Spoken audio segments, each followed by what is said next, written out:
Good morning, everyone. I'm Councillor Heather Smith, the chair of this committee. Before we begin our meeting today, you'll all be aware of the sad announcement on Friday of the passing of His Royal Highness, the Duke of Edinburgh. Our thoughts are with Her Majesty the Queen and the royal family at this sad time. I would like to ask you all to remember His Royal Highness as we begin our meeting by observing 1 minute's silence as a mark of respect.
Thank you. Welcome to the remote meeting of the Children and Young People's Overview and Scrutiny Committee, taking place on the 12th of April 2021, which is being recorded live to the Council's website and will be available to be reviewed for a minimum of 6 months. Please be aware that any footage from the meeting can be used in subsequent media broadcasts. I gather some of you think my camera is switched off. It is switched on, but I think there are some issues with Teams today. I would like to give a warm welcome to members of the Adult Wellbeing and Health Overview and Scrutiny Committee who have been invited to join us for agenda item 6, which is the Director of Public Health's annual report. I would also like to extend a warm welcome to officers who will be presenting at today's meeting and any members of the public and press who are watching this live feed this morning. I would like to take this opportunity to remind members that this meeting is taking place during the pre-election period, and therefore members are required to conduct themselves in accordance with the pre-election guidance that was issued by the Head of Legal and Democratic Services in her capacity as Monitoring Officer. Before I start the formal business of the agenda, I'd like to cover some of the housekeeping issues for us all to follow. Most of you will be very familiar with these. Please mute your microphone at all times and blur your background where possible. To speak, please use the chat function on the right-hand side and type RTS request to speak. Please remember that anyone can see the messages in the chat function. When invited to speak by the chair, please remember to unmute your microphone. Once invited to speak, please introduce yourself with your name and position, unless you've already introduced yourself earlier in the meeting. If you have issues with connectivity, try switching off the video and just using the audio function. If connectivity issues continue, you may have to leave the meeting and rejoin to get a better signal. And if my connection is lost, then Vice Chair Councillor Christine Potts will take over until my connection is restored. So if we move on to the agenda, item 1 is apologies for absence. Have we received any apologies? Yes, Chair, we have apologies from Councillors Bell, Charlton and Willis. Thank you, Ian. Are there any substitute members? No, Chair, there are no substitute members in attendance. Thank you. Item 3 is the minutes, and this was the amended minutes that were sent out to you from the meeting on the 11th of January 2021. Can we agree those as a correct record? Move them as a correct record, Chair. Thank you. Are there any matters arising? Anne? No, Chair, all actions have been followed up. Thank you very much, Anne. Item 4, are there any declarations of interest? I'll pause for a moment in case anyone wants to declare anything. Thank you. Item 5 is, are there any items from co-opted members or interested parties? Have we received any such items, Anne? I've received nothing, Chair. Thank you very much. So then we move on to item 6, which is the Director of Public Health's annual report for 2020.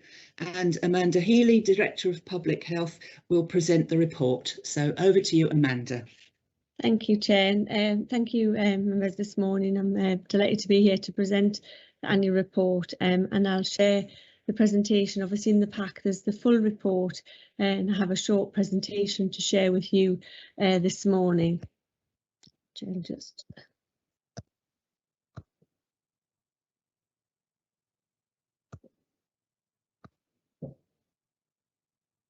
okay, everyone see that. So obviously, members, you know, obviously that the Director of Public Health report is a statutory responsibility of the Director of Public Health to write an annual report, and it's then also the responsibility of the Council to publish that report.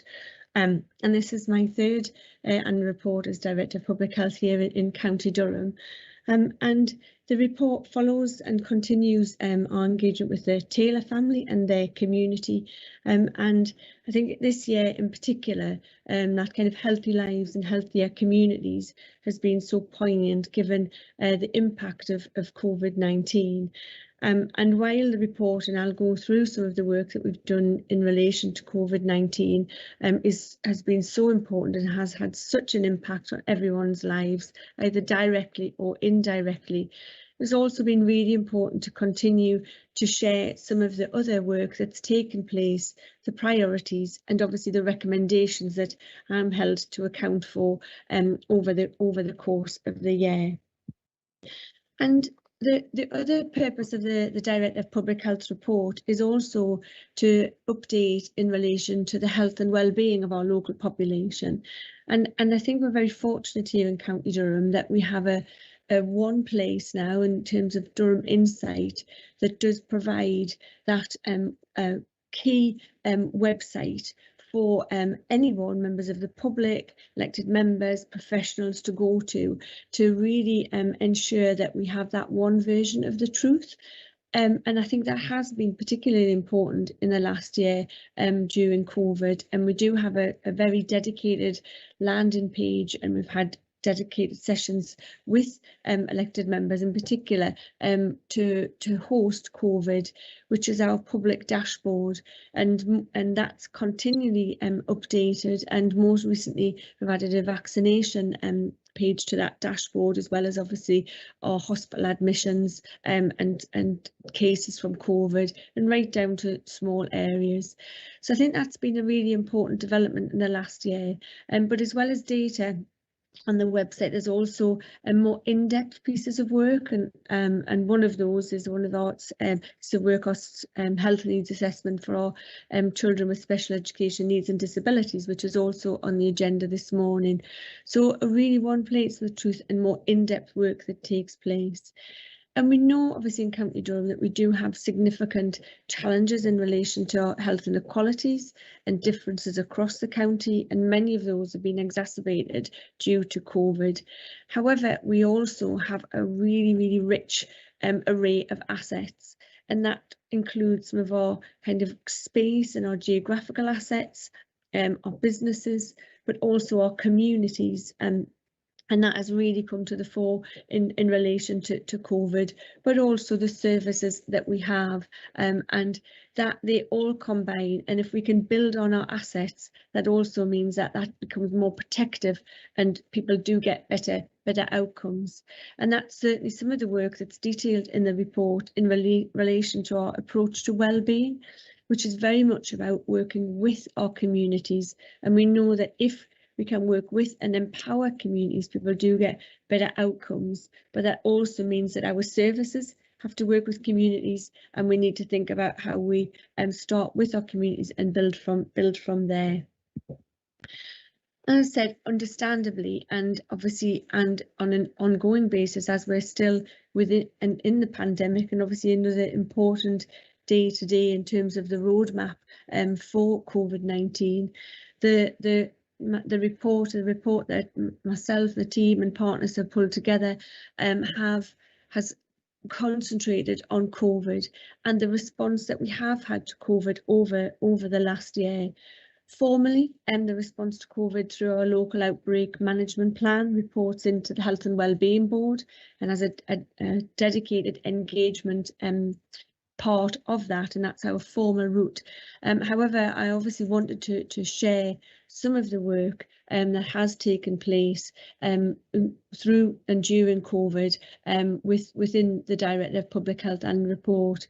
And I think obviously some of the things that have really stood out have been that community response. And very quickly as local authorities, we were asked to set up our community hubs, and ours is County Durham Together, and that works really closely with our area action partnerships, our voluntary and community sector, and many of the mutual aid groups that set up on an instant response to when we went into lockdown, this time last year. And over the course of the year, that hub has supported over 10,000 people. It's reached out to 76,000 people who may have multiple vulnerabilities, who may have a blue badge or maybe at risk of domestic abuse, for example. And we've acted as a real kind of central point, working with partners to ensure that people have got the food supplies and any medication supplies during the time of the pandemic. And also really importantly supported with mental health and well-being through kind of time to talk chats with people if they are either alone because they were in lockdown or having to self-isolate. And we've built in some of those things over the course of the year as well, particularly building things such as the self-isolation payments and ensuring that people can access those payments. Just very briefly, in terms of COVID, currently our rates are thankfully very low. We're now at 35.7 per 100,000, our 7-day rate, which is around about 150 cases per day, and we're managing them very actively locally. A lot of work's taken place and since the 8th of March, since our schools reopened, and a lot of work with a huge amount of work with schools, with head teachers, with children, with parents, to ensure that the opening up of schools is being carried out as safely as possible, and that will continue after the Easter break as well. Well, there's obviously a huge amount of work that's taking place in relation to COVID through our local outbreak management plan and the key settings. There are also, I set out priorities when I came to be Director of Public Health in County Durham. And this year's report includes an update on all of the priorities that are set out here. So in terms of our promoting positive behaviours, some of the work that's taken place over the last year with the huge online support through some of our drug and alcohol services, for example, dedicated work of integration of services to support people in our care home settings, mental health at scale, with the introduction of employee support programme for our small businesses and for our voluntary sector, and our healthy workforce continued with making every contact count. However, the report then goes into a little bit more detail on two of the priorities, and I'll just give a couple of updates of that work here this morning. So in the report, you'll see quite a lot of in-depth update on two of the priorities, and one of those is around good jobs and places to live, learn and play. And again, I think what we'll see going forward is we have carried out a health impact assessment of COVID, and particularly in terms of impact on people's employment, and particularly young people's employment, and that will be important going forward. But over the last year, we've continued our work with housing solutions, to develop a pilot cold-related ill health project with referrals from practices to ensure, working with our housing solutions colleagues, free interventions such as replacing boilers, central heating systems and home insulation. And that was based particularly on those with respiratory conditions. And then in particular, obviously, of special interest for this committee, one of our other focuses in the last year has been every child to have the best start in life. And over the last year, we've seen Sir Michael Marmot update his 10-year review, and that every child having that best start in life remains one of the most important priorities that we can focus on. And in the report, you will see a range of work, and one of the very in-depth piece of work, and you'll hear some of the follow-up to that work in the subsequent item on the agenda, is a health needs assessment for children with special education needs and disabilities. And that has really helped us to understand the health needs of some of our most vulnerable children and young people and their families, but also the people that work with them. And then with some very, very specific recommendations that have been taken forward into our work with children with disabilities.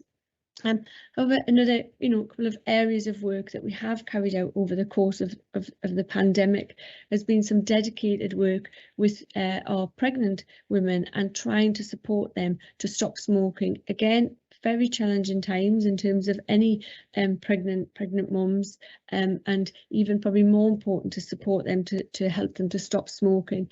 And that's been really kind of done some dedicated work, understanding them and introducing nicotine replacement therapy for them and a new app that they can use.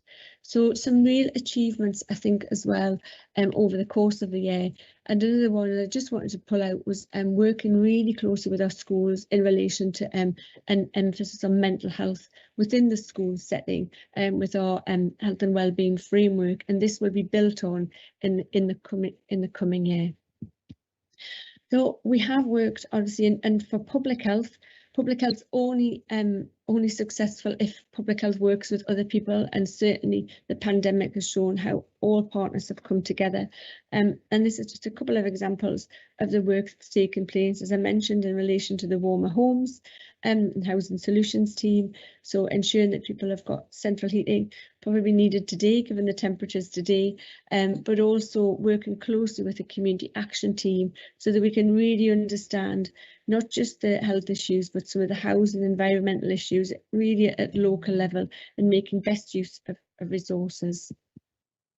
And finally, as a Director of Public Health, I always put forward a set of recommendations and then revisit those the following year. And you will see in the report an update on last year's recommendations in terms of the mental health at scale and healthy workplace.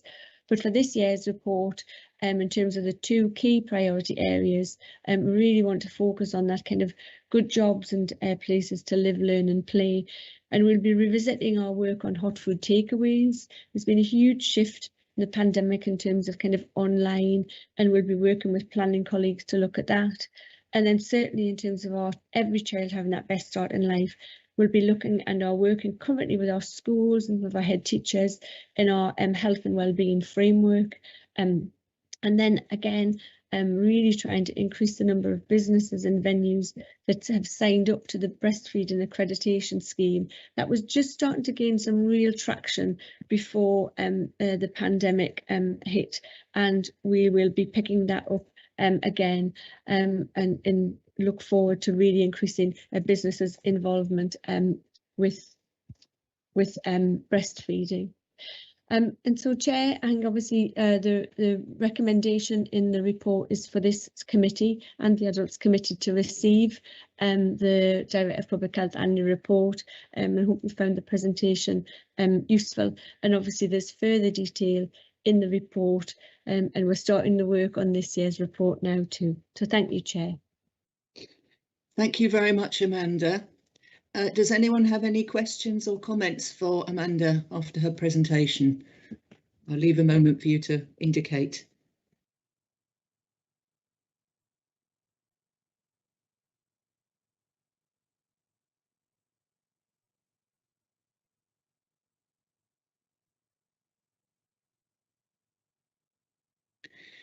Yes, Councillor Colt, Bev. Yes, thank you, Chair. Sorry, I had a slight technical issue. Councillor Bev Court, Eschen Witten, Gilbert Ward. One thing, apologies, Chair, if I can just declare an interest, particularly with regards to agenda item 7. An immediate member of my family has an EHCP, so apologies. Amanda, thank you very much for the report, very in-depth. One question I have, if I may, it's something that I'm particularly concerned about. Have you noticed that there's been an increased demand for mental health support around our young children, particularly since the COVID impact? And do you expect that to increase in the coming 6-12 months? And is the support there to be able to help all of the children who may need that? Thank you, Councillor Cole. Really important question, and I think many sex people talk about almost mental health being another wave of the pandemic, and I think we certainly tried to act very early in relation to ensuring support for children and young people in terms of mental health. During the course of last year, our dedicated 0 to 25 service, which is again our kind of traditional health visiting and school nursing service, was recommissioned, and Harrogate Foundation Trust delivers that work on our behalf, and we increased the emphasis in terms of mental health and the resilience support that goes into schools. Obviously, a lot of that had to be online. We also enhanced some of our more dedicated support in terms of bereavement, for example. And I think at this point, we're also just kind of doing a bit of stop and saying what else might we need going forward. So I think we've got a really strong range of provision and including from our voluntary sector, so people like Investors in Children. However, I think it will need to be reviewed and really looked at in terms of is there more needed, and it may be something that the committee wants to revisit as a dedicated item as well. I think, you know, children's mental health and well-being is so important, and the mental health of families going forward. But we have certainly we've seen not necessarily an increase, but we've put additional provision in place to enable and support that. Thank you, Amanda. Thank you for all the work yourself and the team have been doing. Yes, we all agree with that. Thank you.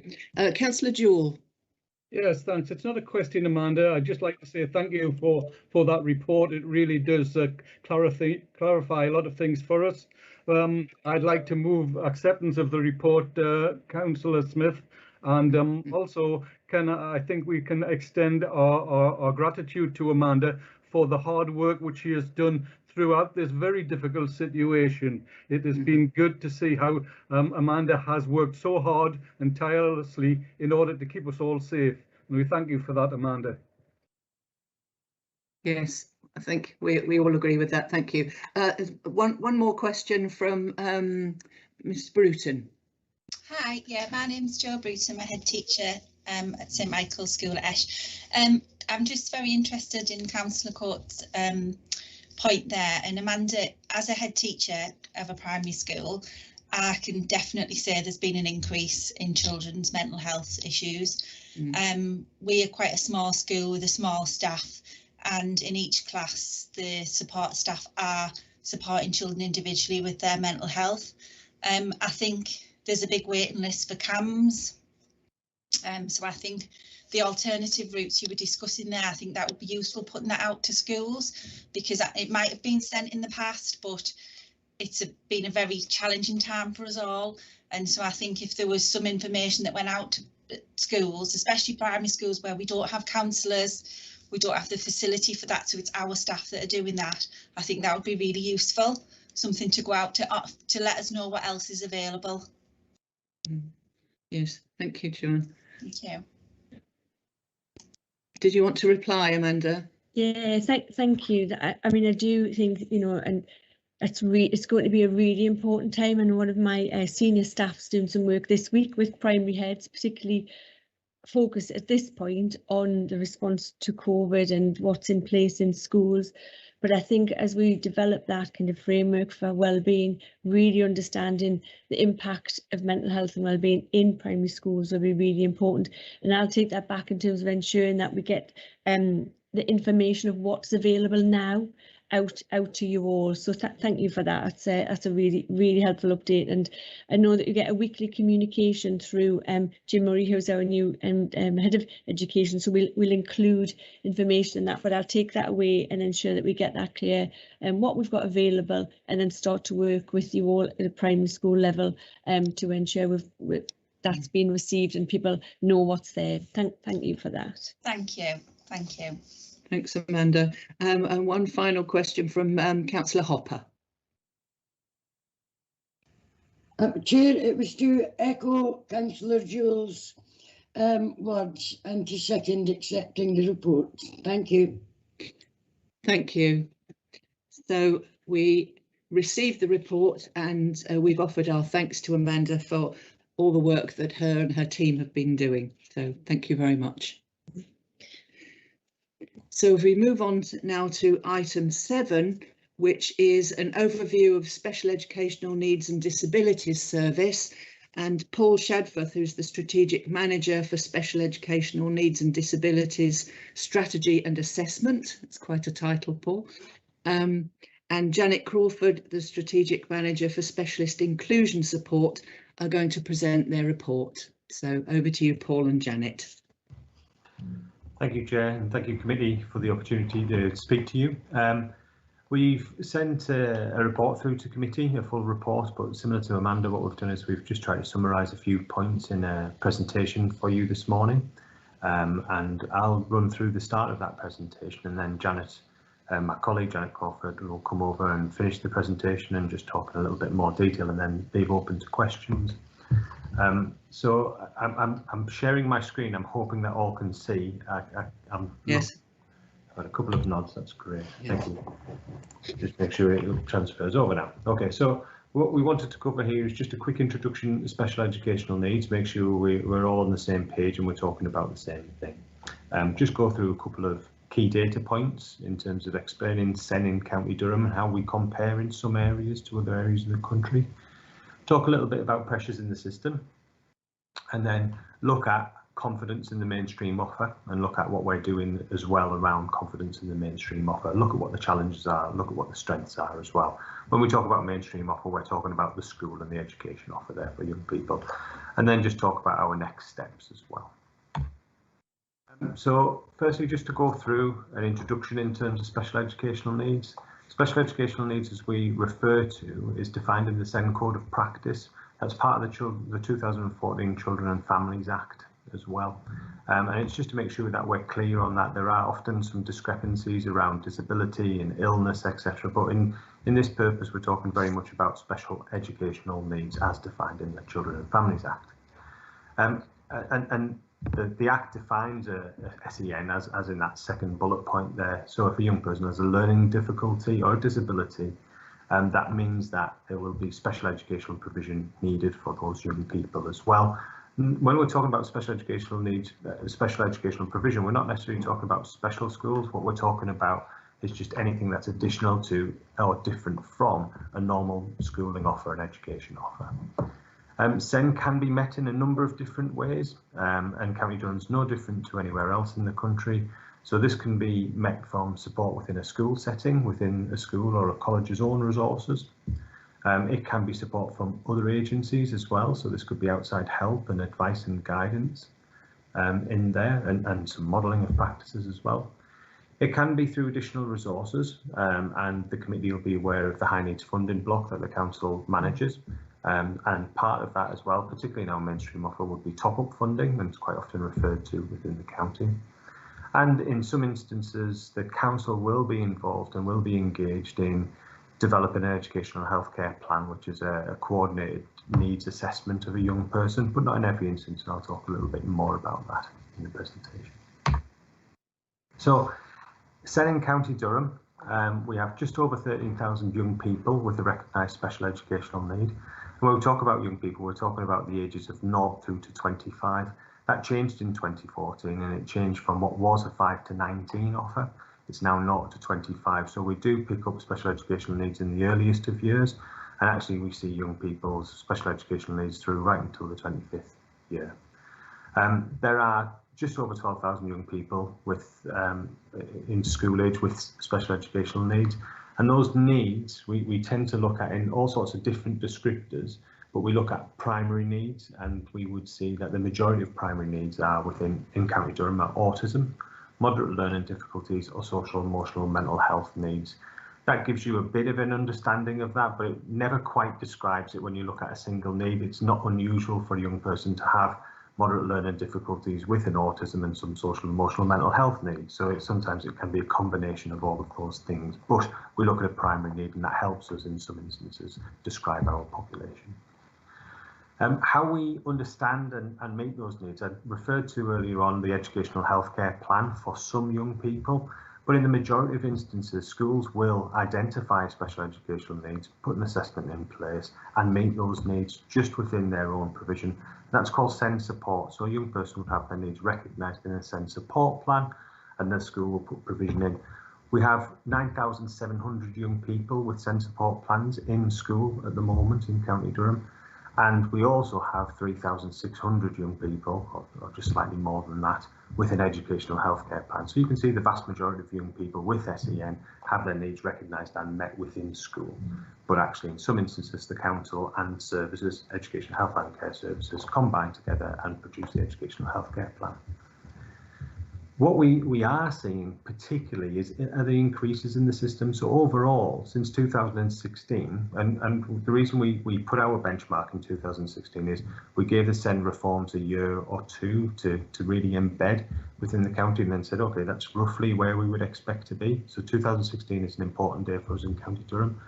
But we've seen a 20% increase of young people with special educational needs since that date. So that's quite significant for us. It's not outlying in terms of being massively different to the rest of the country. We see a rise across the whole country. And in terms of educational healthcare plans, we've seen a 34% increase in educational healthcare plans from that date. And that, in some instances, is due to the age range. So young people are getting older, and now we go up to 25. So some of that bulk is in that phase of learning. But also we are identifying SEN in more instances as well within schools, and sometimes that's the earlier years work as well. So increases, more young people with special educational needs. As a council, we set about, we talked about high needs block earlier on and the funding and supporting of schools, but we set out some broad commitments in a cabinet report in 2020, in January 2020. And we set these 3 broad commitments out after doing a considerable amount of public consultation on what our services, what our public wants and what we would hope to achieve. So these can be summed up as: 1 is to make sure that it's the norm for young people to be able to attend their local mainstream school, have their needs met. And we would want to see that, so young people aren't being bounced around from school to school. We want to see a range of specialist learning provision for young people who have higher levels of need as well. So in some instances, we do have special schools in County Durham. We want to make sure we're using them and we're using them to the best of their capacities. And equally, we want to do more in terms of making sure that we get the best of the resources. It's a finite, there's a lot of need there, but there's a finite amount of resource as well. So we want to make sure that young people's needs are understood and are being met through a range of different factors as well. So we committed to that as a council. And the rest of the presentation just gives you a bit of some of the challenges where we're at now and where we want to go with that. So our young people with educational healthcare plans, going back to that first commitment about where we would like to see young people educated, the first 2 bars on this chart, it's quite busy, so apologies for that. But the first 2 bars are County Durham in 2020 and 2021. We can compare nationally to 2020 and regional to 2020, but we don't have the 2021 data yet. But you can see in County Durham, we have around 45% of our young people in special schools, compared nationally to 37%. Okay, so that's quite a considerable amount. We need to understand, and we need to try and work through that as well. It compares a match within the region as well. So 45% of our young people in the North East do go through to a special school as well. In terms of mainstream school, that is a really quite significant difference. So we see 24% of our young people with an educational healthcare plan in mainstream school, compared to 39% nationally as well. So we are looking at what we're doing there and how we can work and work through that. And 31% regionally as well, so slightly more in the region, slightly more nationally.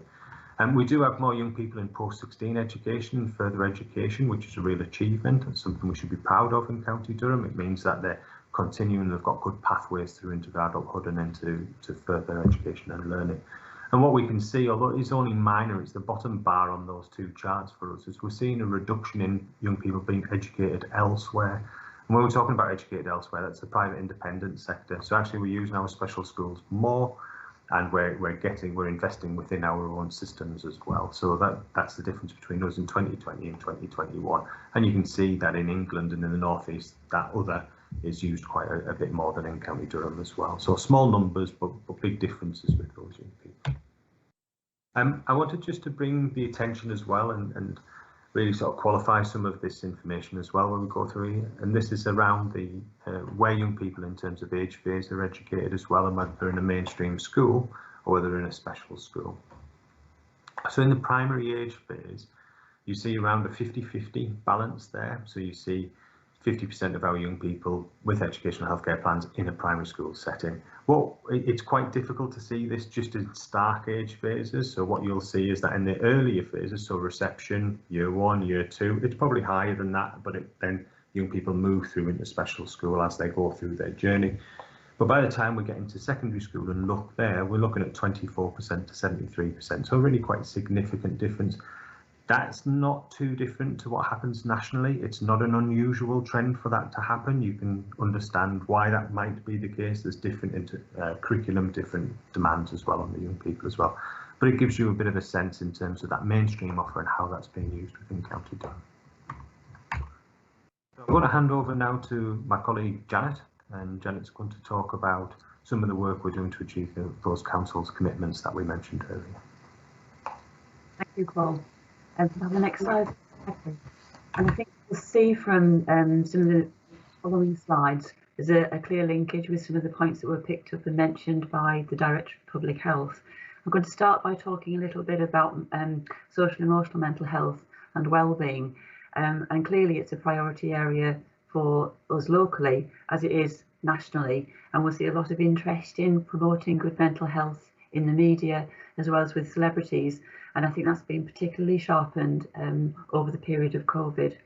And within County Durham, we're working very closely right across the partnership with partners in health, such as child and adolescent mental health services, but also across the whole of the children and people services, with schools, with settings, with our services and with early health and social care, and have adopted the Thrive model. And there's a link and a reference to this in the papers that were sent out. And this is based on a nationally recognised piece of work by the Anna Freud organisation. And fundamentally, it's about recognising that everybody has a part to play in promoting good mental health and resilience, but also understanding when children and people have episodes of poorer mental health or of significant challenge, we understand what we can do, but also most importantly, where we can get help in a very much a graduated response approach. So essentially at the heart of this is we want all of our children and people to thrive, and sometimes children are experiencing challenging periods, and those around them, whether it be families or schools and settings, may need to get advice, or they may need help, they need more help, or actually risk support. And I think there's been a lot of activity. Some of it is COVID specific, but some of it is much broader than that. But you can see this graduated approach to promoting good mental health thread right through a lot of the work that's happening across the county, such as the health and wellbeing framework that Amanda Healy referenced, but also including some of the approaches to promoting positive behaviour and reducing exclusions. Over the COVID period, there's been enhanced resources put on the local offer, which is accessible for families and also professionals, particularly around familial mental health and also supporting the mental health of children. And there's also been a DFE funded programme called the Wellbeing for Education Return, which partners across the Durham are working to support schools with, and we've had very good take up of that to date. It's a very broad landscape, and I think probably can't do justice to all of it at this point in time, but some of the key highlights that are probably worth mentioning is that we have the mental health in schools framework, which has been progressed right across the county. There's been a slight pause because of COVID in the rollout, but that has been available and taken up by about 60% of our schools and settings, our schools and settings prior to COVID, and will be accessible by all schools and settings by the end of the period. We've got 3 mental health schools. Sorry, I'll start again. We've got 3 mental health schools teams, support teams in place across the county in the central, the east and the south of the county. Working with public health and co-delivering with health partners. We have the Youth Aware Mental Health Programme for Year 9 students to support them, understanding their own mental health and how to access support if they need it. We were developing nurture provision across lots of schools, and even during the COVID period, we had 10 more schools come on board with nurture provision. And again, we see really good outcomes, really positive outcomes for children and young people who have accessed this support. And the next slide, please, Paul. Autism is a really key area also for the county, and we do have an all-age autism strategy called Think Autism in County Durham, which was launched in 2019. And there's quite a considerable amount of work going on in different kind of work streams and work groups. And this is a partnership piece of work with young people, families and professionals in the voluntary sector involved. But we're thinking of a particular focus on children and young people, and there's a few pieces of information on the slide here.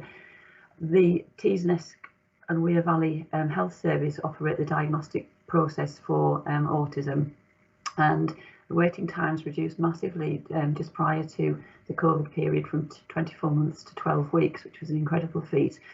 There has been some increase in waiting lists over the COVID period, but I think one of the really important take-home messages is that children with autism with a diagnosis, or those who don't have a diagnosis but have complex social communication needs, can have their needs met within schools, with education settings, without a diagnosis. You don't need a diagnosis to access support. We have a really active interest from our schools and settings in supporting the children in their schools, and over 500 children and young people with autism have been successfully supported in their mainstream school over the last year. And we also have a real appetite from education professionals to know more about how they can support children and young people in their communities. And last year, over 1,100 educational professionals accessed a whole range of training, from very early introductory training to much more detailed and in-depth support. Some of that was conducted virtually over the COVID period. And there's been parent sessions virtually over the COVID period. And whilst there are lots of activity and lots of professionals and voluntary sector organisations supporting children and young people, I think it's worth mentioning we are increasingly offering integrated support, and we've got 2 new posts funded through health budgets, but working within the local authority, specifically supporting families of children with autism to be included within their schools and broader communities. Can I have the next slide, please, Paul? It's important that we understand how we're doing in terms of the County Durham local authority services that go into schools and settings, and we regularly ask through sampling and through broader based evaluations how we're doing. And you can see from this chart here that satisfaction rates remain high both from schools and from families. And the next slide, please, Paul. And I think we talk a lot about inclusion, and I think everybody values inclusion and wants to be inclusive in terms of their practice, but we've been working hard with partners to elaborate, I guess, what we understand by inclusion, and I've separated it down to kind of indicators. If we were including children, what would we see in terms of them being in school, being present, participating fully in terms of the offer that's there for them, achieving at whatever level they're at and making sure that we can see progress, and also having a sense of belonging, that their school is their school and they feel that they're part of that community. So we're increasingly using these descriptors and terminology in conversations, and you can see that coming through into the developing SEND strategy that we're in the process of developing at the moment. That's the new next slide, please, Paul. So in terms of our next steps, again, there's an awful lot of activity going on based on what we know about our population and the commitments that Paul has described earlier in the presentation. Just a couple of highlights here. One of the key emphases for this year has actually been supporting our children back into learning. And there's a substantial resource called Safe, Happy and Settled, which was first developed in May 2020 and has been continually updated, but there's been a substantial revision in February 2021. And that really has been contributed to by partners, by schools, by families, by county council and the voluntary sector, to actually give a very clear steer in terms of the values, in terms of a recovery and relationship-based approach to coming back into skill linked to the Thrive model, and how to develop those priorities. We've had some really strong feedback from schools in terms of this being almost a one-stop shop in terms of information that they need. And I think one of the challenges has been the amount of information that's out there, and how do you make sense of it? How do you curate that? And actually what we've tried to do in this resource is actually do some of that curating and exploration with schools. And so there's appendices there on mental health, as you would expect, on loss and bereavement, on physical health and physical activity, on family support, including family mental health, attendance, keeping children safe, and also opportunities to think about continuing professional development. So that's one of the things that we've been doing. We're also in the process of developing our new SEND strategy for County Durham, based on the partnership work and the visions and ambitions that have developed over quite a number of years. And essentially our vision for children and young people with SEND is exactly the same as our vision for any child within the county. We want them to have the best start in life, to be and feel safe in their community, to have good physical and mental health, and to actually have the skills and experiences that will enable them to progress successfully into adult life. So we're at the process of stakeholder engagement at the moment. I'm collecting information about where we're going and how we will know if we're doing a good job to achieve our outcomes. And I'm going to pass back to Paul. Thanks, Janet. And yeah, just to cover the final 2 points on this slide, we are looking at implementing a new SEND casework team model, and that's in response to some of the growth that we've described earlier on, the high demand for educational healthcare plans that we see at the moment, and actually to make sure that we're following the journey of our young people and young adults through into 25 and being more actively involved within the review process of impact of their educational healthcare plan as well, and responding to parents as well, and some of the feedback we've had through our consultation exercises of just helping families through that whole journey a little bit more as well, and that's what we would like to do. That clearly takes some additional resource, and we've secured that additional resource, and we'll do that with as I say, an expanded SEND casework team.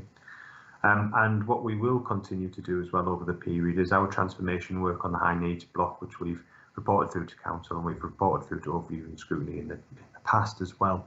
That work is a long-standing transformation piece of work. We're making sure that we sensitively look at the resourcing. We're making sure that we're investing in areas that will have longer-term benefits for the county, and we're not just taking knee-jerk reactions to cutting services and reducing offers for families. What we want to make sure is that we manage that budget, manage it well, but actually support our families in a more inclusive way throughout our whole SEND systems and education systems within County Durham. And that's the end of our presentation today. Thank you very much, Paul and Janet. Are there any questions or comments? Please indicate in the chat function.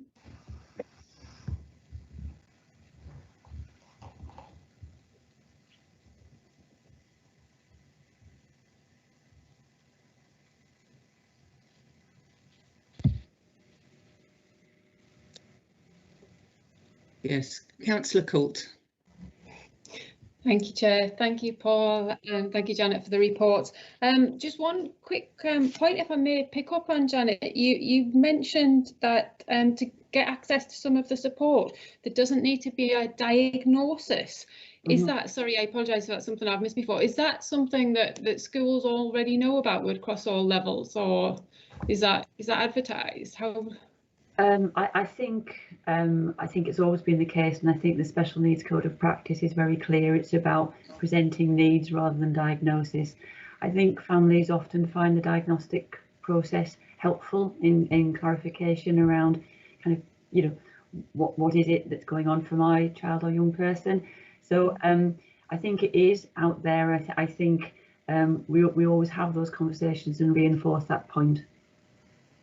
Okay, thank you, and just thank you to the team. Obviously, again, it's been a horrendous 14 months for everybody, and the impact on this. And again, I know I keep touching on mental health, but if we can get some of the mental health issues identified and resolved at early stages, this is going to have a beneficial effect on your team, because hopefully we can stop people needing some of the support at an earlier stage. So, yeah, thank you very much.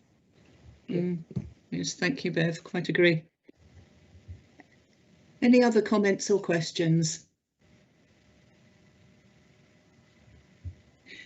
Well, thank you. Our recommendation is that this committee receives this updated report and presentation and comments accordingly, which we have, and continue to provide commitment and support across the work of the local area that supports children and young people with special educational needs and disabilities. So thank you very much indeed.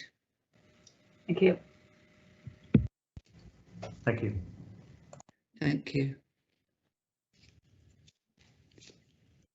So if we move on to item 8, which there's a mention from Martin that there is a link in the document to the returning to school safe and settled, and anyway, you can see it in the chat. He's put the link there. Thank you, Martin. So item 8 now is the impact of COVID on education services, which has been immense, as we all know. And Phil Hodgson, the Strategic Manager for Support and Development, is going to present the report. So Phil, over to you. Thank you, Chair, and thank you, members of the committee, for this opportunity to present the report. As the Chair said, this is an update report, an impact of COVID on education services. There was a report that was made to the committee in July of last year, and a request was made at the end of that that there would be a follow-up report, and that is the report that I'm presenting now. The report covers 4 key areas. I don't have a presentation, but I'll try and keep my summary of the report pacey, and certainly, as with the other presenters, I'll take any questions that committee members have. The report covers 4 main areas. The first it deals with is progression and standards, and so that's the area of the education service that particularly looks at supporting young people aged between sort of 15 and 24. A lot of that focus is on children who are not in education, employment or training, but it also makes sure that all sorts of progression opportunities exist for children in that category as they move from education and into training or some sort of further education.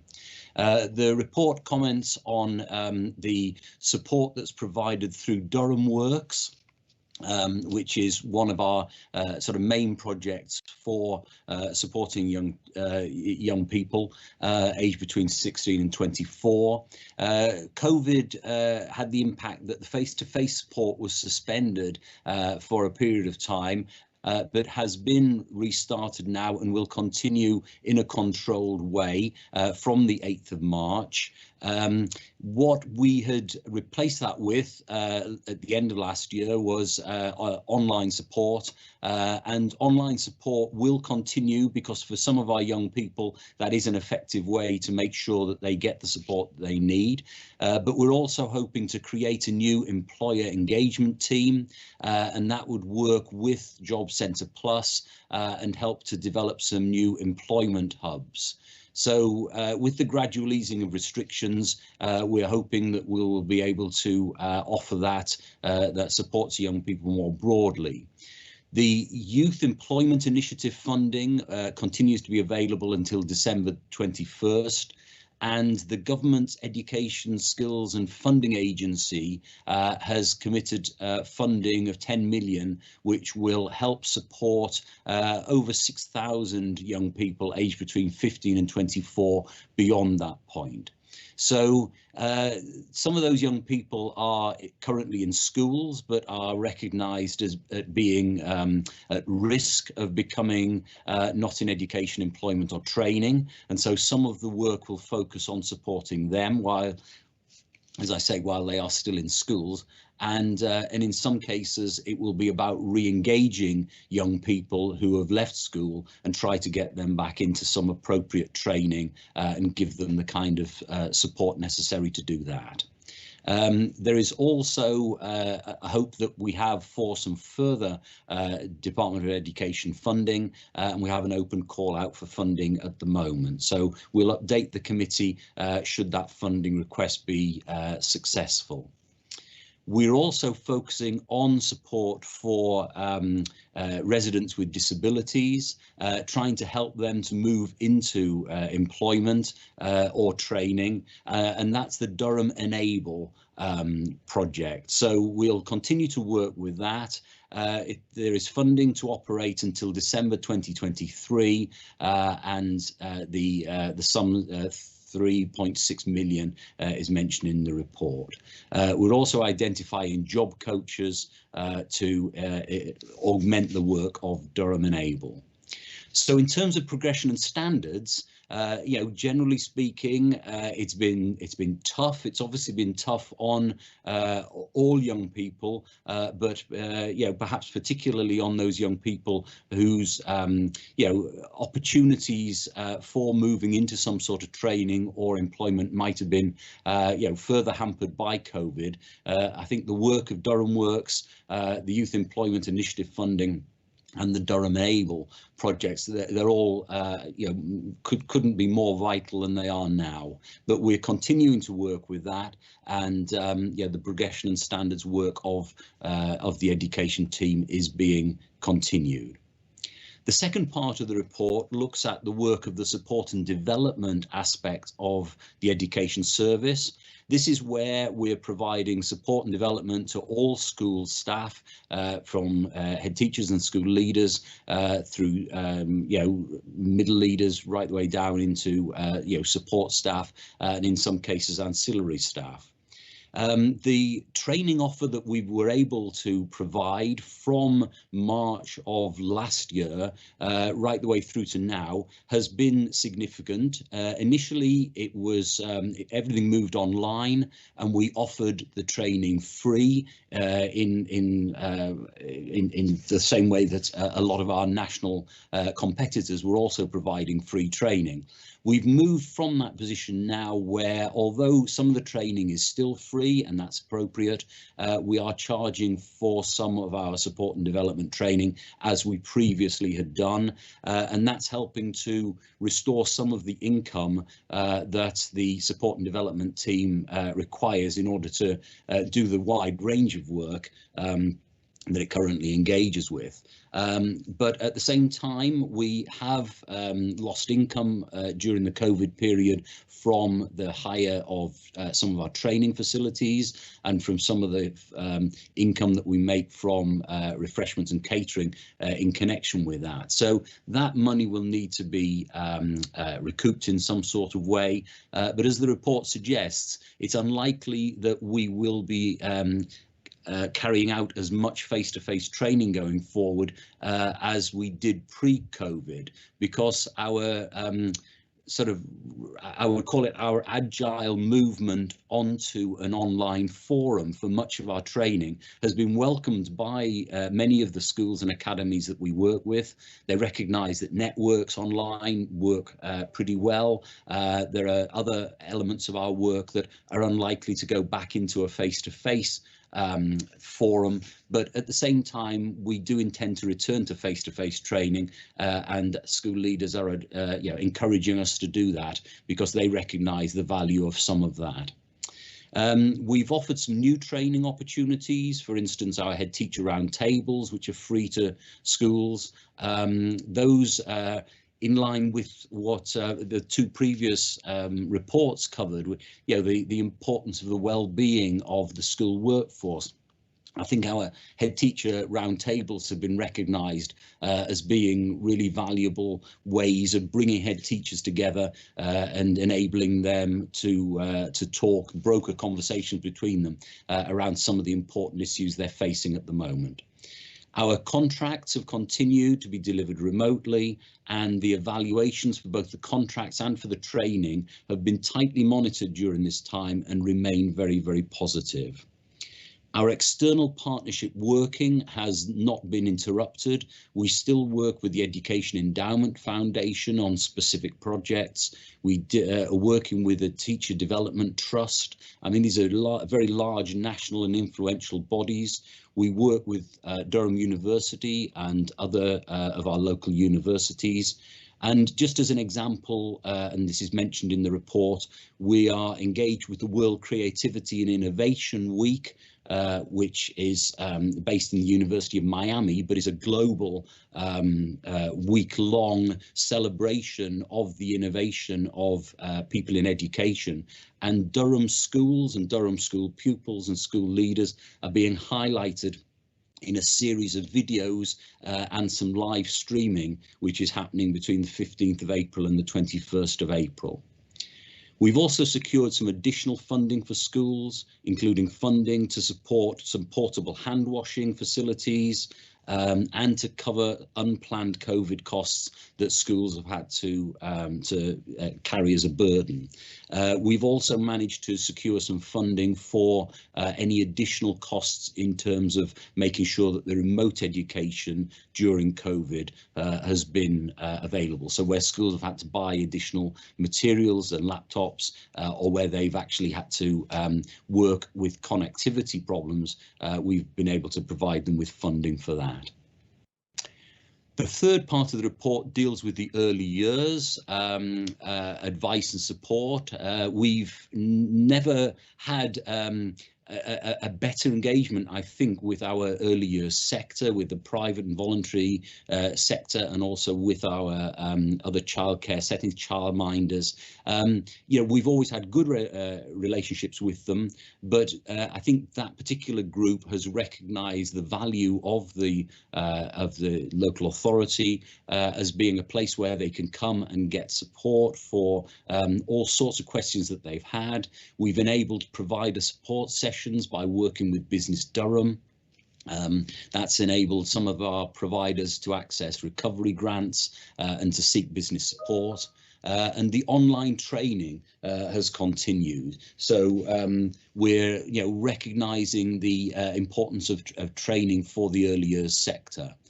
We've supported the sector with childcare sufficiency, supported them with their risk assessments, and we provided them with PPE starter kits and test and trace kits, and in many ways, have been, quite as an anchor for that sector, at a critical time. The final part of the report deals with the performance and standards aspect of the education services work. Our leadership advisors have worked tirelessly with schools, primary schools, secondary schools, nursery schools, and I would like to say that the head teachers of our schools have been extraordinary during this period. I mean, it really is humbling to see the amazing commitment of all of the professionals in schools, but particularly head teachers who have all gone above and beyond. But I think they would recognise as well that the role of the leadership advisors and other members of the education services in making sure that they have been on hand to answer leaders' questions.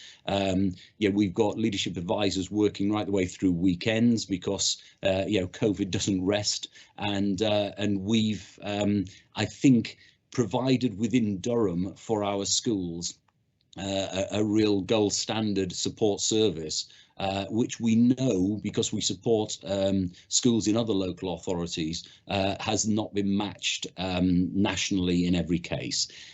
So the leadership advisors have worked very well. The regular head teacher updates and briefings that were provided by our previous head of service, Richard Crane, and I know our new head of service, Jim Murray, will continue. Those have been valued. We've made sure that we work very closely with schools to prioritise the safeguarding of all vulnerable children. We've worked with early help and social care teams, probably more closely than we've ever done before. And we've provided support and challenge to schools around making sure the whereabouts of vulnerable children is known and secure. and also challenging the spike that we got in applications for elective home education. So we had some families in Durham and elsewhere in the country who saw COVID as an alarm, and they didn't like their children going to school, so they put through requests for elective home education. We challenged those because in many cases school was a safer place for those children to be than home, and in many cases working with schools we had children reintegrated. The attendance of children with social workers has improved and now is above national average. The attendance of children with education, health and care plans is in line with national average. So we've been focusing on attendance. Our virtual school, which focuses on looked after children, has been functioning very well, and the attendance of looked after children has risen to 60%, which again stands up very well against national averages. The personal education plans for our looked after children have been successfully signed off, with 92% of those being quality assured in the green or the highest standard category. We've worked with governors. We've helped schools with their Ofsted inspections now that Ofsted have begun conducting additional monitoring visits.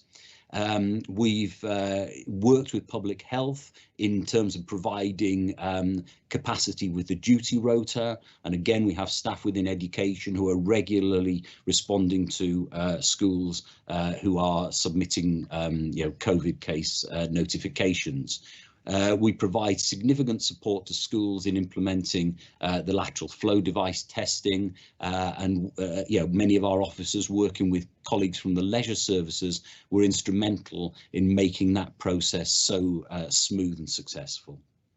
So that's a whistle-stop summary of the report. There's probably more detail in the report than I've covered there, but there are no formal recommendations in the report, just a request that committee members note the content, and if you have any comments, then I'm very happy to take them now. Thank you for your attention.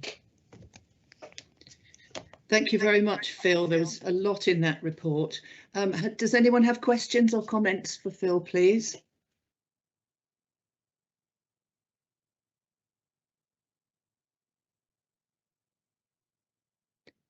Yes. Is that Councillor Coult? Yeah, sorry, Chair. Yes. Yes. Thank you, Phil. Thank you for the in-depth report. I really just wanted to pick up on one point that you said there, Phil, please, and that was with regards to the head teachers in school. I think they have been another group of unsung heroes. I think the work that they have put in has been absolutely phenomenal across the board, not just when they're in school, when they're out of school and they're getting contacted at home. We've had teachers that do cleaning, they look after the children, they look after their staff, they look after their caretakers, and they sometimes forget themselves. And I think it's really important that as a county that we actually recognise and thank every head teacher for the phenomenal work that they have done and they continue to do, because they're the ones that are holding the backbones of these schools together. So I just wanted to thank them for that. Thank you, Chair. Thank you, Bev, and I absolutely agree with those comments. From the schools where I'm a governor, I have seen the work that's been going on. It's been phenomenal. Joanne Norman. Hi, Joanne Norman, I'm a parent governor representative. I just wanted to ask about the outbreak funding and whether that is a government source of funding, as it seemed to appear that it seems to be providing for a lot of things that the initial government funding wasn't providing for, and just whether that has proved sufficient for enough schools in terms of all of those additional costs that they've had to meet. Thank you. Thanks, Joanne. Yeah, my response to that is this is funding which comes into the county council, comes into all county councils, and the council at its discretion can spend that. I mean, we work with public health to allocate this funding, and the process was that services put in bids that were assessed critically by public health to work out whether or not they were suitable. So we put in bids for a number of things, including additional outbreak funding for schools, because we recognise that while the government did provide funding directly to schools, the list of things that schools could use that funding for was limited. And consequently, we felt that we needed to augment that to try and cover some of the things that the government funding had excluded. So we've allocated that money on a per capita basis to try, through fairness. So larger schools with larger numbers of pupils are going to get more of that money, but all schools are going to get some of the money. I mean, critically, you asked the question, is it going to be sufficient? And my guess is that in some cases it won't be, because in some cases some schools have had greater expenses than others, and that's sometimes simply down to for instance, the age of the buildings. If you're a head teacher in a very, very old Edwardian school with narrow corridors and not necessarily an easy flow of pupils and adults around the building, then you may well have found yourself with much more expensive commitment to signage and portioning off areas of the school and the yard than someone in a modern build school would have had to do. So I mean, I can't answer the question, is it sufficient? I'm trusting that it will at least be welcomed by schools and recognised as being helpful. But I don't doubt that probably most schools in County Durham and across the country will be more out of pocket as a result of COVID than they will in terms of any minor savings that they might have made. I mean, I hope that answers your question. Yes, thank you. Thank you. And a question from Mrs. Bruton. Hi, yeah, I'm just picking up on Joanne's point there. Something that's affected us as a school is staff who are pregnant. So we had 2 members of staff who were pregnant who were not able to come in due to COVID, because you cannot keep young children away from members of staff. So we were asked to risk assess that situation, and you're not able to. Young children cannot stay 2 meters away from staff. It doesn't happen. So for us, we then had to employ staff to cover them. And there's no funding for that, because you couldn't ask them to be on the sick because they're not sick. So that is a cost that's impacted on schools, Joanne. So I just wanted to make the committee aware of that. That is definitely something that's impacted on schools, is staffing. Yes, thank you.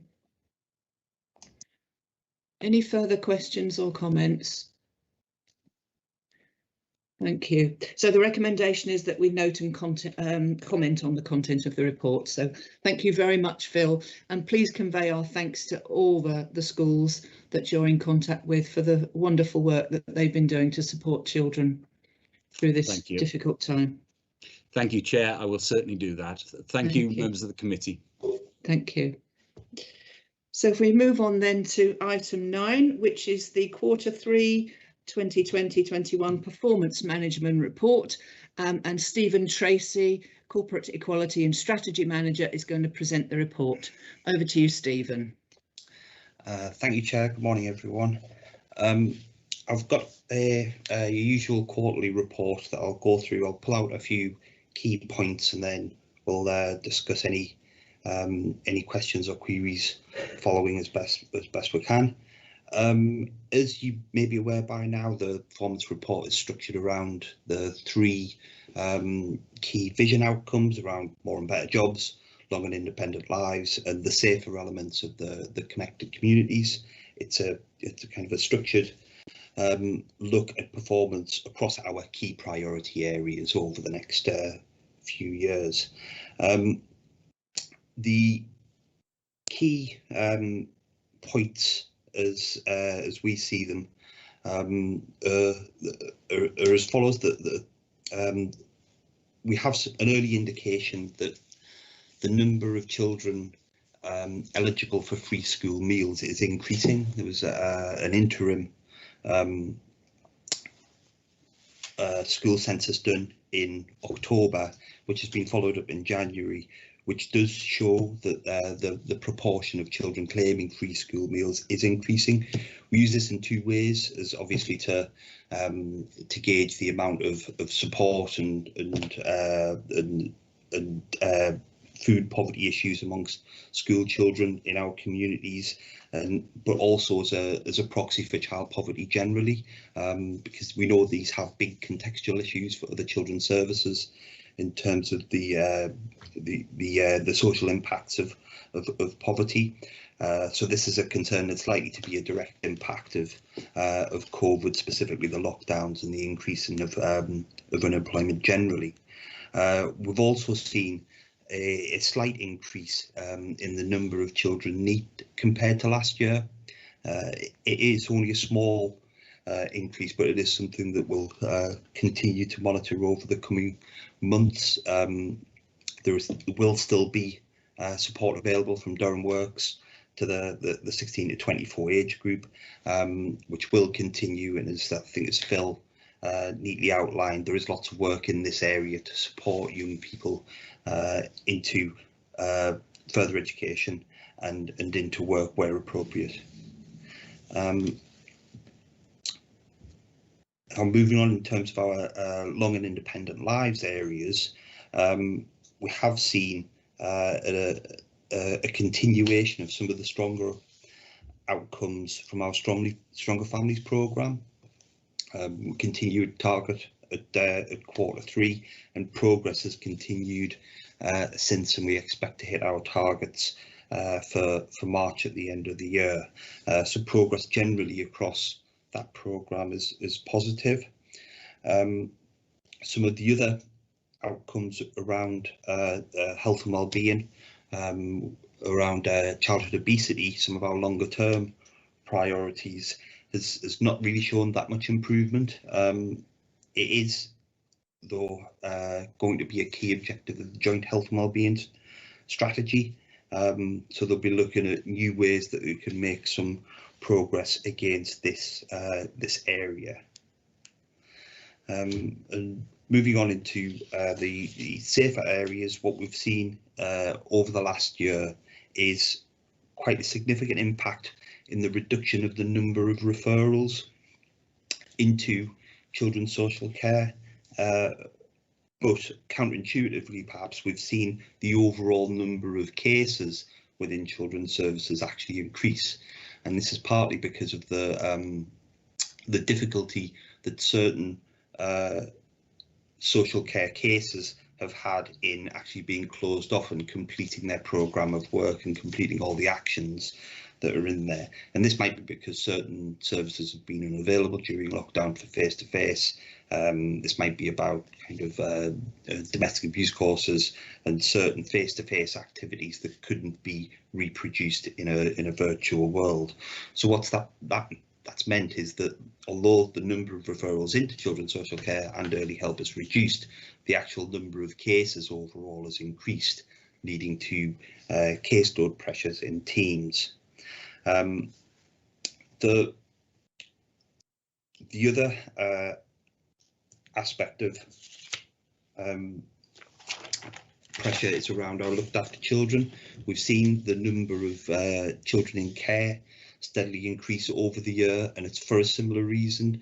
There's certain points within the year that the courts have been closed, and the backlogs of cases being worked through has meant that cases, children leaving care has slowed down. So what you've seen is the number of children in care steadily creep up over the year. Since January, I can say that has started to come down over the last couple of months as the backlogs have been tackled within the legal system, but that has definitely had knock-on impacts on placement pressures.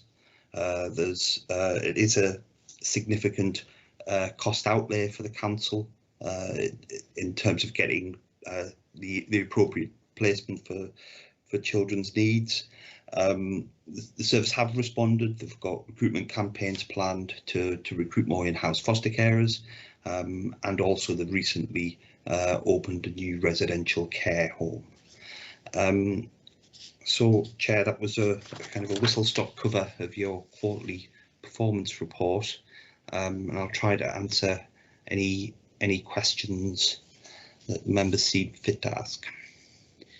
Thank you, Stephen. As usual, there's a lot of information packed into the report. So are there any questions anyone would like to ask? Please indicate. While you're thinking about it, I've got one. Stephen, you talk about the Healthy Start vouchers and the uptake for them being low, and that staff training is going on to try and raise awareness of this. Is it too soon to know whether there's any evidence that this staff training is having an impact on the uptake of the Healthy Start vouchers? I think it is difficult to tell at the minute. It is too early, but probably for a couple of reasons. The Healthy Start vouchers are reliant on a growing number of people who are eligible for it. So as the universal credit and the unemployment benefit people, families claiming unemployment benefit increases, so the Healthy Start voucher availability increases. So it's a bit of a moving target at the minute, so it'll be difficult to assess. And plus then we've got the additional aspects of COVID and getting the right information out to the people at the right time. So it might take a little bit of time for things to settle down, for us to take a kind of an even-handed view on what progress is being made. Thank you, Stephen. There's a question from Joanne. Joanne Norman. Sorry, it takes a while for the mute to knock off. It's just a question on the free school meals census and whether we've seen a reduction in that number of people who we know are eligible but aren't claiming, or whether that's still looking the same. And then the other side of that is just whether there's any work going on with the provision of holiday food and activities, and whether that's being used to find out if people who aren't eligible for free school meals are actually accessing that provision. There's two elements for the free school meals data. It's going to be one of these things where 2021 is not comparable to previous years. So there's the number of children who were eligible to claim free school meals, and then there's the number of children that were actually had a free school meal on the day of the census. Now, because schools were closed during those periods, we don't have that second value about the proportion that were actually took a free school meal on that day. But we do know that the number of children across all settings, so primary schools, secondary schools, and special schools, has increased. So the number of children eligible for free school meals has increased to around about 1 in 4 now, over 1 in 4. So that's something that does give us obviously concern. I know that information is being used by by Early Help and Karen in looking at the food poverty work and across the holiday hunger work as well, to look at target different areas. They also use a wide range of other data as well, so it helps look at how they can deliver effective programs across school holidays, and also get the right sort of programs into the holiday activities issues. And I think Martin's just put a helpful link to the website where you can find a bit more information. Thank you, Stephen, and thank you, Martin. Councillor Bainbridge, BT. Sorry, Chair, if that has come up twice. Councillor Bainbridge, Chester Street East. Hiya, Stephen. I would just like to ask, you brought up about there has been no big improvement in the obesity programme you have run. So if there has been no improvement, what kind of other things do you feel you can do to help the children in the schools who have an obesity problem? Because I think you usually find it's those children that get bullied as well. You know, so what other kind of steps do you feel that will be introduced, Stephen, to have a better intake on that one? I'm not sure of the specific actions that are going to be brought forward in the future. I know there's going to be lots of focus on this area. That's what was highlighting, I think, in the update. It is going to be one of the central objectives of the new joint health and wellbeing strategy. So that means that will get a little bit more focus. I know there's a couple of partnerships that will look at this around the active Durham work, which will bring together some of the kind of the leisure activities and some of the fitness activities, but look at them in more of a public health outcomes sort of way. So how we can reach more children to hopefully try and make some dent in the figures to try and turn the trend the other way. Okay, Stephen, thank you. Thank you, Chair. Thank you. It's a national problem, Beatty, as we know. If there are no more questions, then thank you very much, Stephen, for your report. So the recommendation is that we consider the overall position and direction of travel in relation to the Q1 performance, the impact of COVID-19 on performance, and the actions being taken to address areas of underperformance, including the significant economic and wellbeing challenges because of the pandemic. And I think we've done that. So thank you very much indeed.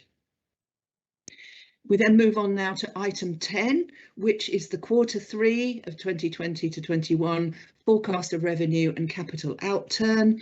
And Andrew Baldwin, Finance Manager for Children and Young People Services, is going to present the report. So over to you, Andrew. Thank you, Chair. We'll quickly go through the headlines in the report that's been submitted for your consideration. At Q3, so that's at the end of December, the CYPS service was forecasting a £1.9 million overspend. Now, to put that in perspective, that's against £124 million net revenue budget, so that's about 1.5% overspend. Now, that's quite consistent with the figure that was being reported at Q2. And the underlying drivers behind the situation, the overspend, also remain quite consistent. If I could refer you down to the table in paragraph 12, we see a breakdown of the projected overspend. Now, this is after adjusting for COVID-related additional expenditure and in some instances COVID-related savings. But you see there the £1.879 million overspend that highlighted at the bottom.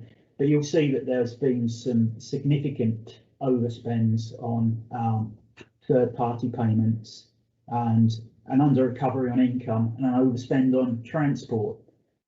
In part, this has been offset by savings against employees. Now, we'll look into the detail around those particular areas in a second or two. But if I could just direct your attention to the next table, and particularly the lines in grey on that table, we can see where this overspend has manifested itself. And the first line you'll see in grey there is early help and inclusion. They're actually forecasting an underspend in the current year of just under 1.1 million, which helps offset the overspends that we see in children's social care with 2.4 million and within education and skills of just over £500,000. Now, if we move into section 13 of the report, that's quite a detailed table. It goes through, it gives a bit of description, a bit of narrative over the service areas about how the situation that we're talking about has come to light.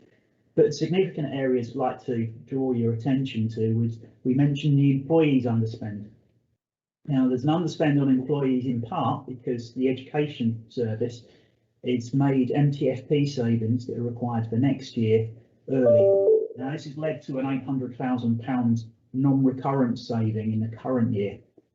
On top of this, there's quite some considerable vacancies, notably within the children's care area and the 1 point service, that all contribute to that significant over £2 million underspend on on employees. Adding to the underspend aspects of the outturn, supplies and services, again, notably within early help are underspending, and these have been helped offset some of the pressures that the service are incurring.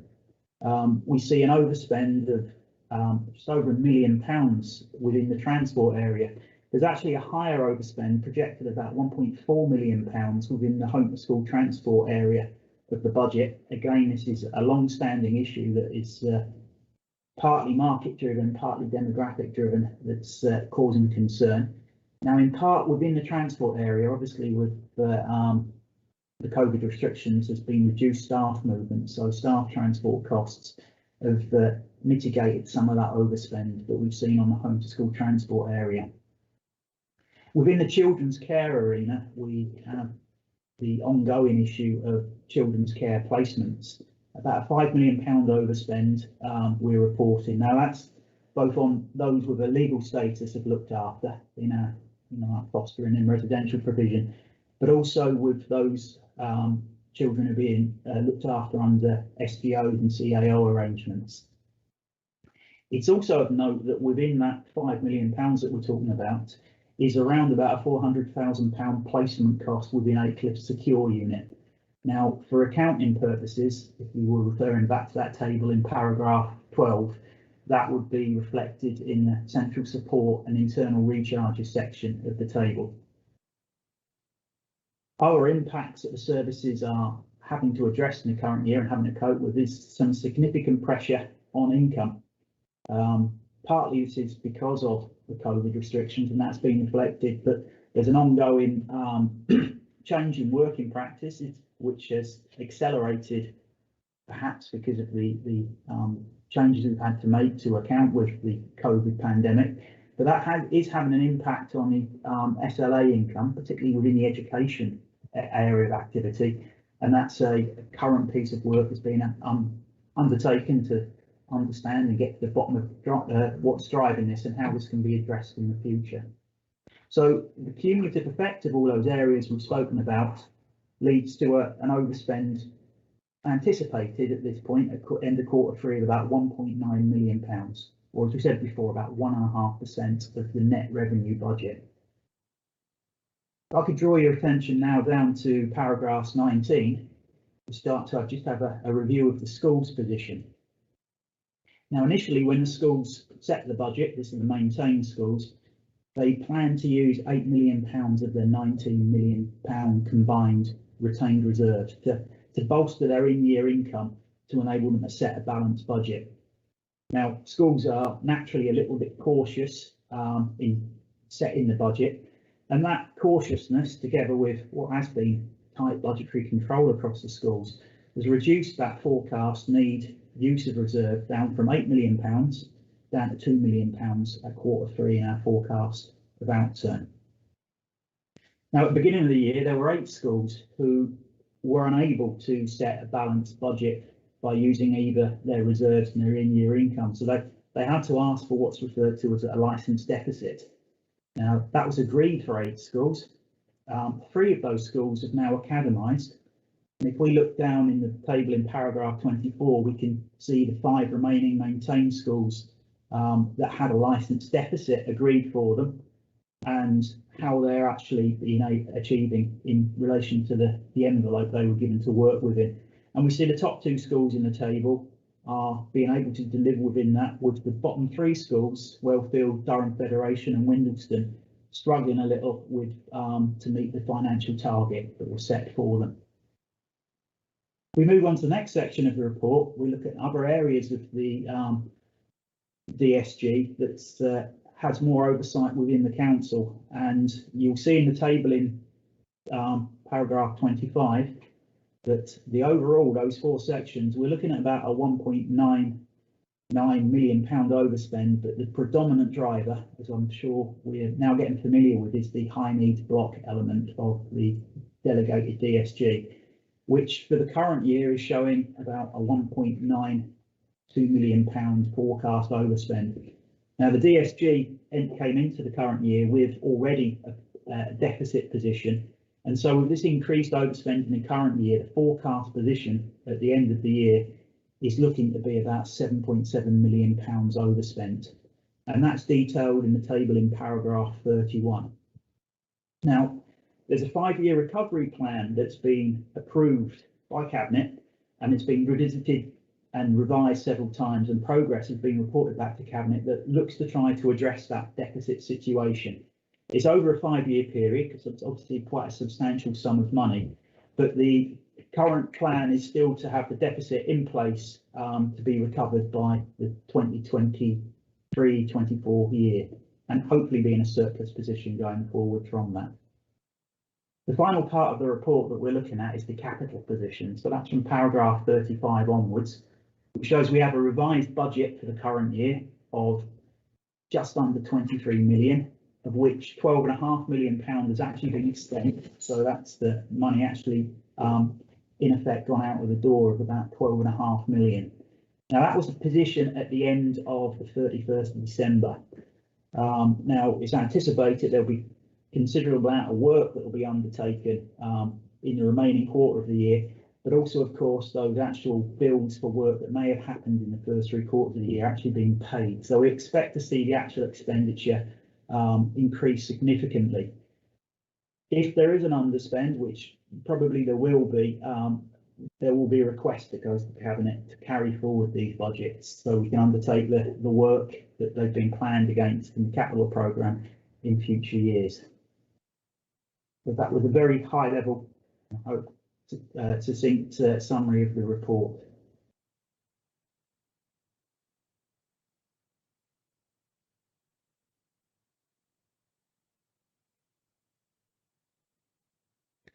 Sorry, the delay, it wouldn't unmute. Thank you very much, Andrew. Are there any questions for Andrew?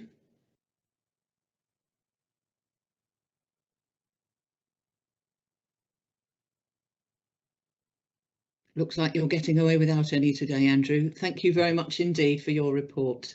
Thank you. So the recommendation is that we note the updated forecast of revenue and capital outturn for children and young people services for 2020-21. So we've done that. Thank you very much indeed. We move on then to item 11, which is the refresh of the work programme, and Anne Whitton, Overview and Scrutiny Officer, is going to present her report. Thank you, Chair. As members are aware, Overview and Scrutiny start the process of refreshing the committee's work programme at this time of year, and this report is the first in that 2-stage process. The report highlights that the refresh reflects the objectives, associated outcomes and actions identified in the Council Plan, which is appended to the report at Appendix 6 and is set in the context of the County Durham Vision 2035, other key strategic documents and government legislation falling within the remit of this committee. This year, the work programme was delivered differently due to COVID-19, with a reduced number of meetings and prioritised items coming to virtual committee meetings, and the remainder of work programme items being circulated electronically as briefing reports to members outside of the meeting. Paragraphs 10 through to 13 on pages 135 to 136 of your pack detail items considered by the committee during the 2021 work programme. A number of the items that the committee has considered, members have asked for a further update, and these items will go forward into the next work programme and include items such as child poverty, children and young people's mental health and neglect. Members are invited to provide suggestions for items to be considered by the committee and suggestions for review activity within the refreshed work programme. There is still a degree of uncertainty as we don't know how many meetings the committee will have during the year, but ask that members provide their suggestions as to what items should be included within the committee's work programme going forward, and accept a further report to the committee's next meeting. Thank you, Chair. Thank you, Anne. There's a question from Councillor Croot. Rob. Thanks, Chair. Rob Crute, Blackhall Division, also Chair of the Corporate Overview and Scrutiny Management Board. And for the reasons Anne's outlined, I welcome the opportunity for this committee to have a say on the future work committee, although clearly there will be changes in the composition of this committee after the May elections. But I think for the purpose of continuity, I think it helps to have a say now on, to put some markers down anyway, on what the new committee might want to have a look at in the new year. Now, it's been mentioned earlier in the report that there has been a slight increase in the take-up of free school meals, but I do think eligibility against take-up is still an issue, and it may be something that this committee might want to look at in future. And also on education, health and care plans. We had intended to look at this before COVID. It was a priority then. I think it's still a priority now, if not more so. And I think finally an issue that was raised earlier, and Anne's already mentioned it as well, was the impact of COVID-19 on mental health, and particularly for the purposes of this committee, the impact of COVID-19 on the mental health of young people, children, young people. So although we've done an awful lot of work over the last 12, 13, 14 months, I think we have an awful lot of work ahead of us as well. So time will tell what the priorities are going to be as they emerge. But I think those three issues may warrant further consideration, Chair, at the other side of the election. Holding outcome and the effects on children and young people will be apparent probably over several years. So I think this committee will have a lot of work to do. Anyone else want to make any further comments?